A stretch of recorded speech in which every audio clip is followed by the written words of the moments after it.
আল্লাহ তাআলা তিনটা জিনিসের যেমনি আদেশ করেছেন, অনুরূপভাবে তিনটা বিষয়ে তিনি বারণ করেছেন, নিষেধ করেছেন। ওগুলোর কাছেও যাওয়া যাবে।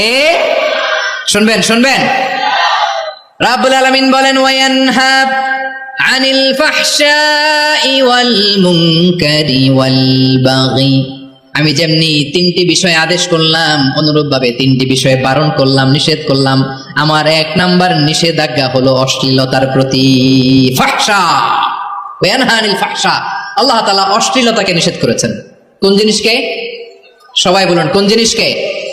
যত ধরনের, যত টাইপের, যত ক্যাটাগরির অশ্লীলতা হতে পারে, সব অশ্লীলতাকে হারাম করেছেন কে?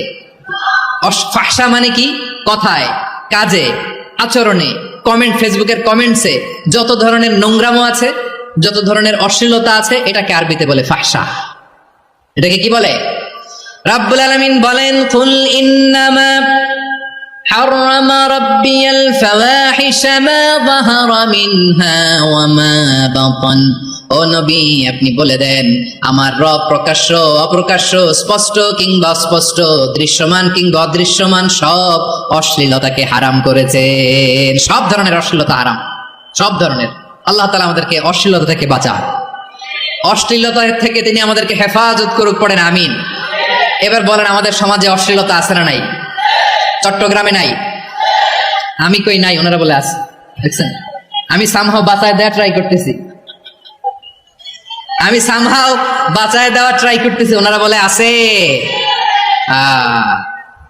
অশ্লীলতা নানা ভাবে, নানা নামে, নানা মোড়কে আমাদের সমাজে আছে না নাই? সংস্কৃতির নামে, ফ্যাশনের নামে, বিনোদনের নামে, উপন্যাসের নামে, কনসার্টের নামে অশ্লীলতা আছে না নাই? আপনি দেখেছেন কনসার্টগুলোর অবস্থা? এই যে আতিফ আসলাম যে আসছে আমাদের দেশে, তারপর কে কে আসছে, আমাদের তরুণ তরুণীরা, আমাদের যুবক যুবতীরা, আমাদের জেনজিরা, কি অবস্থা ওইখানে? কি অবস্থা? কে বাঁচাবে ওদের?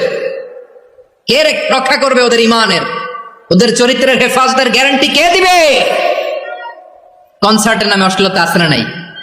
ছেলে মেয়ে একে অপরকে জড়ায় ধরতেছে, একে অপরকে চুমো খাচ্ছে প্রকাশ্যে, দিবালোকে, গণমানুষের সামনে।